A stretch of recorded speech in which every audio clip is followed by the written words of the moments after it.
దేవుని పరిశుద్ధ నామానికి మహిమ కలిగిన గాక. ఈ ఉదయకాల సమయంలో ఇశ్రాయేలీయుల యొక్క journey from Egypt to Conan. ఇశ్రాయేలీయులు ఐగుప్తు దేశం నుంచి కానాన్ దేశానికి ఏ విధంగా అయితే వారు ప్రయాణం చేశారో వాటన్నిటిని కూడా మనము చక్కగా వాక్యానుసారంగా వివరించడము జరిగింది. ఈ లేఖనాన్ని మనం చూసినట్లయితే సంఖ్యాకాండము 33వ అధ్యాయంలో మనకి స్పష్టంగా దేవునికి లేఖనం మనకి తెలియచేయబడుతుంది. సంఖ్యాకాండము 33లో ఈ విధంగా వ్రాయబడింది. ఇక్కడ ఏం చెప్తాడంటే 1వ వచనం. I just want to read for you. నేను మీ కొరకు ఈ వాక్యాన్ని చదువుతాను.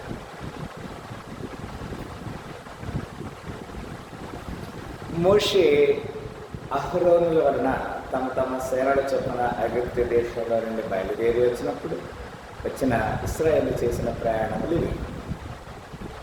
ఈ 2026 సంవత్సరము జూన్ మాసము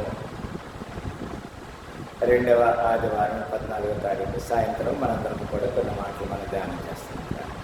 ఈ సాయంకాల పునరుద్ధరణ ఆరాధన పాల్గొన్నటువంటి దేవుడికి దీవించింది.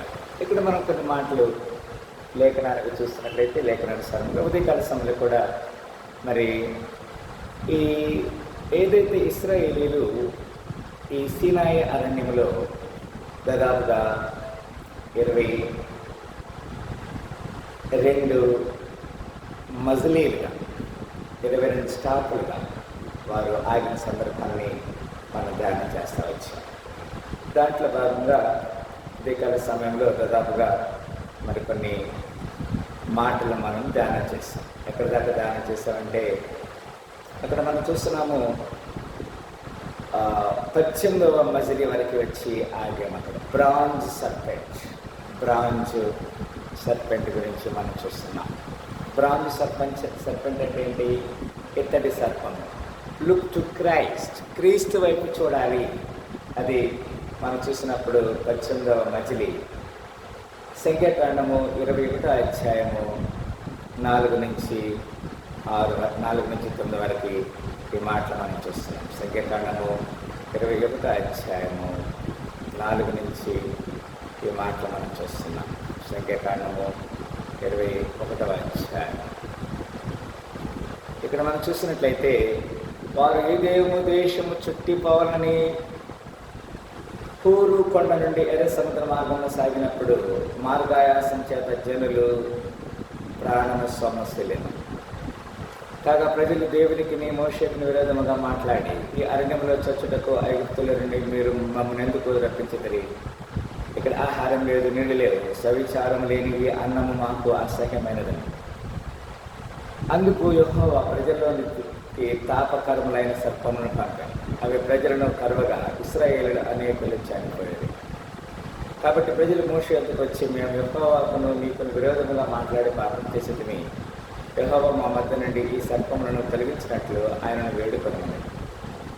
మోషే ప్రజలతో కొరకు ప్రార్థన చేయగా, యెహోవా నీవు తాపకరమైన సర్పం వంటి ప్రతిమను చేయించి స్తంభం మీద పెట్టుము. అప్పుడు కరవబడిన ప్రతివాడును దాని వైపు చూసి బ్రతుకునని మోషేకు సెలవించారు. కాబట్టి మోషే ఇత్తడి సర్పం ఒకటి చేయించి స్తంభం మీద దాన్ని పెట్టాను. అప్పుడు సర్పపు కాటు తినిన ప్రతివాడు ఆ ఇత్తడి సర్పమును నిదానించి చూసినందున బ్రతికింది. దేవుని యొక్క సేవకుడైన మోషే మీద దేవుని మీద వారు సనిగారు కనుక ఈ బ్రాంజ్ సర్పెంట్, దీన్ని మనం ఇత్తడి సర్పముగా మనం చూస్తున్నాం. వారందరూ ఎవరైతే పాము కలిసిందో వారందరూ లుక్ టు క్రీస్తు వైపు చూడాలి అనే మాట మనం చూస్తున్నాం.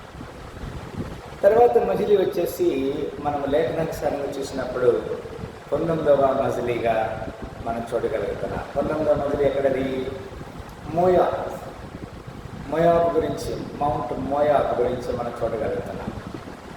మౌంట్ మోయాబు గురించి మనం చూసినప్పుడు అక్కడ సంఖ్యాకాండం 33వ అధ్యాయము 20వ వచనంలో ఈ మాట రాయబడింది. సంఖ్యాకాండములో ఈ మాట స్పష్టంగా దేవుడు మనకు హెచ్చరిక చేస్తున్నాడు. 33:20లో ఈ మాట చూస్తున్నాం.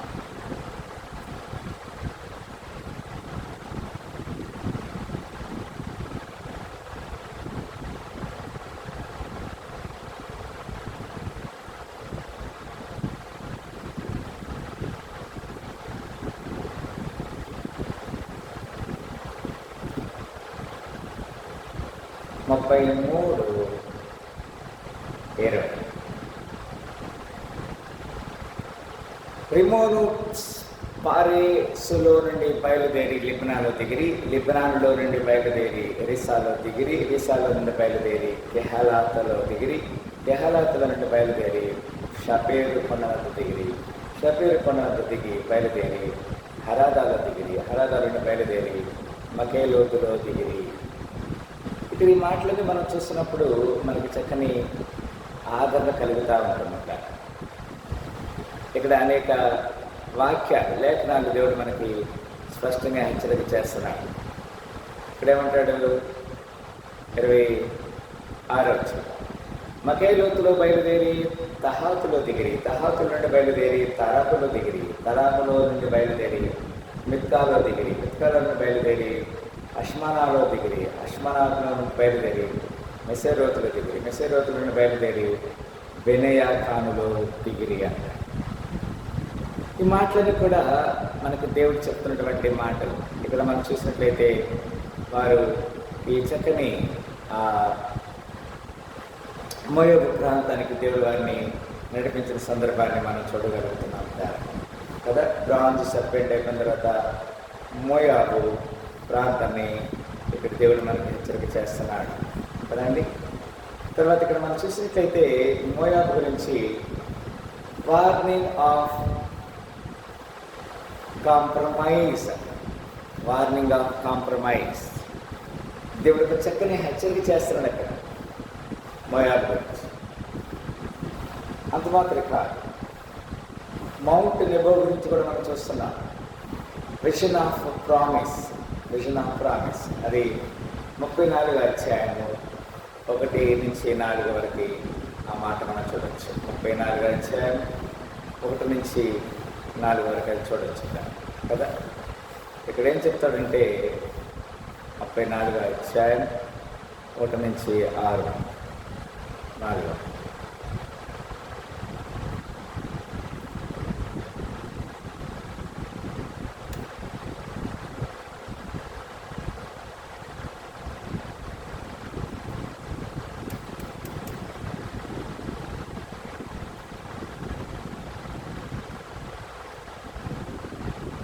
మరియు యెహోవా మోషేకు ఇలాగ సెలవిచ్చాడు, నీవు ఇశ్రాయేలీయులతో కానాను దేశం అనగా పొలిమేర చొప్పున మీరు చీట్లు వేసి శాసనముగా పంచుకున్న కానాను దేశమును మీరు ప్రవేశించగా మీ దక్షిణ దిక్కు సీను అరణ్యం మొదలుకొని ఏదోము సరిహద్దు అనగా మీ దక్షిణ సరిహద్దు ఉప్పు సముద్రం యొక్క తూర్పు తీరము వరకు ఉండదు. మీ సరిహద్దు దక్షిణం మొదలుకొని అక్కడ భీము కానమ్మ యొక్క తిరిగి సీను వరకు వ్యాపించను. అది దక్షిణం నుండి కాదేశు కన్యా వరకు వ్యాపించి అక్కడ నుండి అసర్దా వరకును అక్కడ నుండి ఆస్మూన వరకును సాగును. దేవుడు చక్కని జియోగ్రఫికల్గా వారు ఏం చేయాలో అంత కూడా వారికి చెప్పాడు. మోయాబు కొండ గురించి, విజన్ ఆఫ్ ప్రామిస్. తర్వాత 21వ మజిలీ గురించి మనం చూసినప్పుడు 21వ మజిలీ గురించి మనము లేఖనంలో మ్యాప్ మీద కూడా మనం చూస్తున్నాం. 21వ మజిలీ మౌంట్ నెబో, మౌంట్ నెబో. ఇక్కడ మోయాబు కొండ ఉన్నది. ఆ తర్వాత మౌంట్ నెబో గురించి కూడా మనం చూడగలుగుతున్నాం. మౌంట్ నెబో దేనికి సాదృశ్యం ఉందంటే ప్రియులారా, ఇక్కడ లేఖనాన్ని మనం చూడగలుగుతున్నాం. మౌంట్ నెబో అంటే విజన్ ఆఫ్ ప్రామిస్, దేవుడి యొక్క దర్శనాన్ని వారు చూడగలుగుతున్నారు. ఆ తర్వాత యెహోషువ గ్రంథము 3వ అధ్యాయము 1-17 వరకు చూసినప్పుడు, యెహోషువ గ్రంథము 3వ అధ్యాయము 1-17 వరకు మనం చూసినప్పుడు అక్కడి చక్కని లేఖనం కూడా మనం చూడగలుగుతున్నాం. యెహోషువ 1వ అధ్యాయము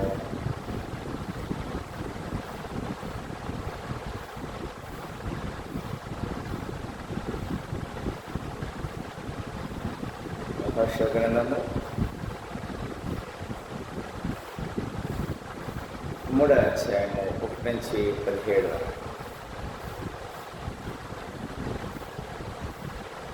యెహోషువ వేకువనే లేచినప్పుడు అతను ఇశ్రాయేలు అందరూ షిత్తీము నుండి బయలుదేరి యోర్దానుకు వచ్చి దానిని దాటక మునుపు అతను నిలిచాడు.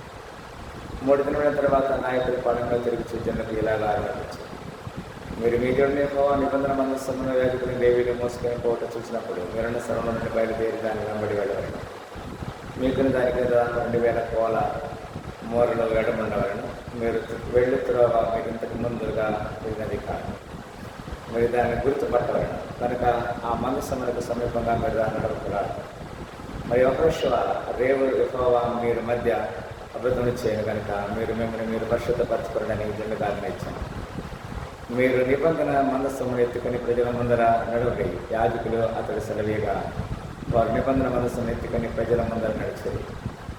అప్పుడు యెహోవా యెహోషువతో పెట్టాను, నేను మోషేకు తోడైనట్లు మీకు తోడైందని ఇశ్రాయేలు అందరూ ఎరిగినట్లు నేడు వారి పనులు ఎదుట నిన్ను గొప్ప చేయ మొదలుపెట్టాను. మరి యోర్దాను నీళ్ళ దగ్గరికి వచ్చి యోర్దాను నిలువడిని నిబంధన మందసము యాజకులుగా ఆజ్ఞాపించు.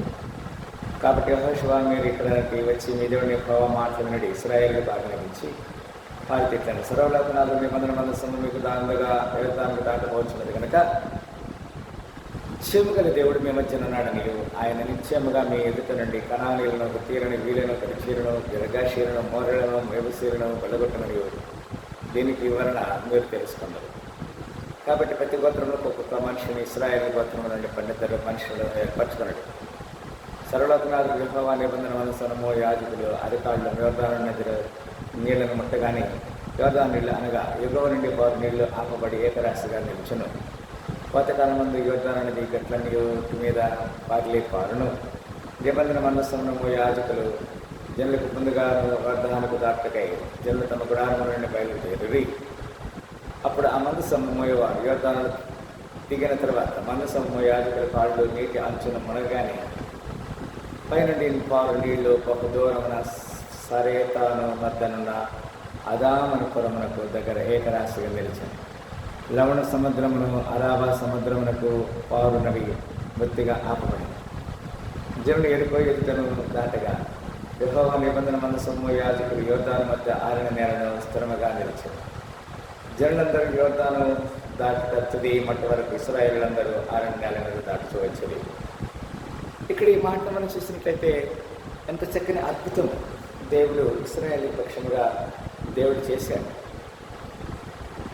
మనకి మన ఆత్మీయ జీవితంలో కూడా నీ ముందున్నటువంటి నీతిని లేకపోతే నీకున్న సమస్యని దేవుడు ఆపుతాడు. 21వ సన్నివేశాన్ని మనం చూసినప్పుడు జోర్డాన్ రివర్ యోర్దాను నది గురించి మనం చూస్తున్నాం. ఇది కాన్సక్రేషన్ ఆఫ్ ఫెయిత్గా మనం చూస్తున్నాం. యోర్దాను నదిని వారు దాటిన సందర్భాన్ని మనం చూడగలుగుతున్నాం. అంత మాత్రమే 2వ జర్నీని మనం చూసినప్పుడు యెహోషువ గ్రంథం 4వ అధ్యాయం 24 వచ్చి 4వ అధ్యాయం 24 వచ్చి స్పిరిచువల్ విక్టరీ అంటారు కదా. జాషువా 4:24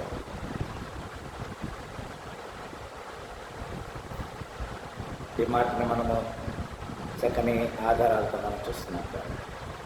మీరు ఎల్లప్పుడూ మీ దేవుడైన యెహోవా యందు భయభక్తులని మేము దాటు వరకు మీ దేవుడిని యెహోవా తానే మా ఎదుట ఎర్ర సముద్రంలో ఎండ చేసినట్లు మీరు దాటు వరకు మీ ఎదుట యోర్దాను నీళ్లను ఎండ చేసినని చెప్పి ఈ సంగతి వారికి తెలియపరచవలను. ఇదంత చక్కని మాట కాదు. లేఖనంలో చక్కని మరి ఆదరణ దేవుడు మనకి కాన్సక్రేట్ చేస్తున్నాడు కదా. ఆ యొక్క దేవుని ఆజ్ఞకు మనం లోబడినప్పుడు దేవుడు ఎంతైనా మన పక్షంగా గొప్ప క్రియ చేయడానికి ఆయన సిద్ధంగా ఉన్నాడు.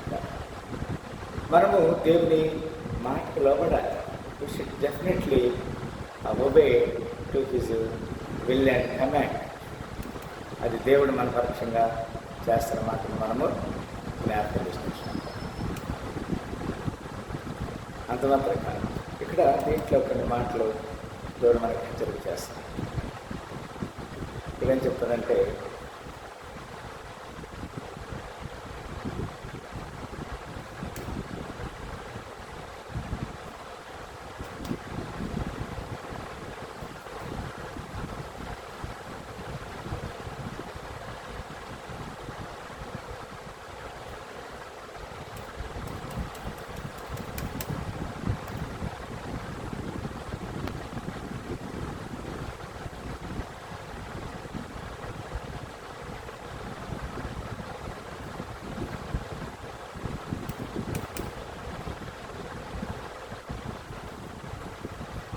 యెహోవా నీ నామము ఎంతో బలమైనది, ఎంతో బలమైనది, ఎంతో బలమైనది. యెహోవా నీ నామము. మోషే ప్రార్థించగా మన్నాను కురిపించితి. మోషే ప్రార్థించగా మన్నాను కురిపించితి. యెహోషువ ప్రార్థించగా సూర్య చంద్రులనాపితివి. యెహోషువ ప్రార్థించగా సూర్య చంద్రులనాపితివి. యెహోవా నీ నామము ఎంతో బలమైనది, ఎంతో బలమైనది, ఎంతో బలమైనది. యెహోవా నీ నామము. వాగ్దాన దేశంలో దేవుడు మరి ఇశ్రాయేలుని ప్రవేశపెట్టాడు కదండి. ఈ 22వ మజిలీ గురించి కానా, జాషువా 4:34. ఇక్కడ మనం చూస్తున్నాము right side promise land. Canaan గురించి దేవుడు కూడా మనకి స్పష్టంగా హెచ్చరిక చేస్తున్నట్టు. ఈ కానాను అనేది దేవుని చేత ఏర్పాటు చేయబడిన వాగ్దాన దేశాన్ని మనం చూస్తున్నాం.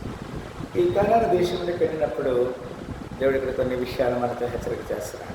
ఇక్కడ దీంట్లో చక్కని ఆత్మీయ సత్యాలు పాటలు మనం చూసినట్లయితే, Egypt bondages of the same ఇక్కడ మనం చూస్తున్నాం. ఐగుప్తు అనేది పాపపు సంకేతం. Passover salvation through Christ. Red Sea baptism and separation. Wilderness testing and spiritual growth. Sinai receiving God's word. Manna, Christ the bread of life. Water from rock, Holy Spirit through Christ. Bronze serpent, Christ crucified. Jordan River, death to self and faith. Canaan, spiritual victory, God's promise. Passover, deliverance, miracles. Pillar of clouds, pillar of fire, Red Sea parting, sweet waters of Mara, Elim refreshing, manna from heaven, quails, provision, water from rock, 10 commandments, bronze serpent, Jordan River parting, entry into Canaan. So this is the spiritual lessons, prophetic pictures of the Jesus Christ. ఇది ఏ విధంగా యేసుక్రీస్తు వారిలో నెరవేరిందో మనం చూస్తున్నాం. Passover lamb, Jesus Christ, Lamb of God. Manna, bread of life. Rock, Christ the rock. Bronze serpent, Christ the cross. Pillar of fire, Holy Spirit. Tabernacle, God's presence. Joshua leading Israel, Jesus leading believers. Canaan, eternal kingdom. ఇక్కడ spiritual lessons from the Jordan journey. God's deliverance, He saved Israel from Egypt. నిర్గమకాండము 14వ అధ్యాయము 13-14 వచనాల మాట మనం చూడగలుగుతున్నాం. God guides. He leads by cloud and fire. నిర్గమకాండం 13వ అధ్యాయము 21-22లో ఆ మాటలు మనం చదవగలుగుతున్నాం. God provides. He provides manna, water and quails. నిర్గమకాండం 16వ అధ్యాయము 4వ వచనం. God displays. He consents and trains His people. Hebrew 13:6. God fulfills. He brings His people into His promise. యెహోషువ గ్రంథం 21:43-45 వరకు ఈ మాటలు మనం చదువుకుంటున్నాం. ఇక్కడ ఆఖరిగా కొన్ని మాటలు keywords. Thus said the Lord, stand in the way and see, and ask for the old path, where is the good way, and walk therein, and you shall find rest for your souls. Jeremiah 6:16. ఇర్మియా గ్రంథము 6వ అధ్యాయము 16వ వచనం. Important reminders: turn God completely, obey His word, depend on Him daily, avoid complaining and sin, walk by faith, not by sight, keep your eyes on His promise, stay in His presence always. ఈ సాయంకాల సమయంలో ఈ 600 పొలంలో పత్తి బిడ్డని దేవుని నిండాలకి దీవించాలని కోరుకుంటున్నాను. చక్కని ఇశ్రాయేలు యొక్క ఐగుప్తు నుంచి వాగ్దాన దేశానికి దేవుడిచ్చినటువంటి ఈ యాత్రని మనం లేఖనానుసారం మనం ధ్యానం చేశాము. దేవుడి మాటలు, ఈ వాక్యాన్ని మన ఆత్మీయ జీవితమై దేవుడు దీవించి ఆశ్రయించగాక ప్రార్థన చేస్తాం. స్తోత్రములు ప్రేమ గల తండ్రి, సాయంకాల సమయంలో ఏర్పాటు చేసిన సహాసం దీవించమని కూడా చిన్న జ్ఞాపకం ఇప్పుడు కాదని చదవాలని జ్ఞాపకం ప్రయత్నించారు. ఈ 2026వ సంవత్సరం జూన్ మాసం 2వ ఆదివారం 14వ తారీఖు సాయంత్రం 6 పునరుత్థాన సముద్రానికి సహాయం చేయమని ప్రార్థన చేసి అడిగి వేడుకుంటున్నాం తండ్రి. ఇప్పుడు వచ్చిన ప్రతి వారిని దేవుడి నాలుగా దీవించి ఆశ్రయించిన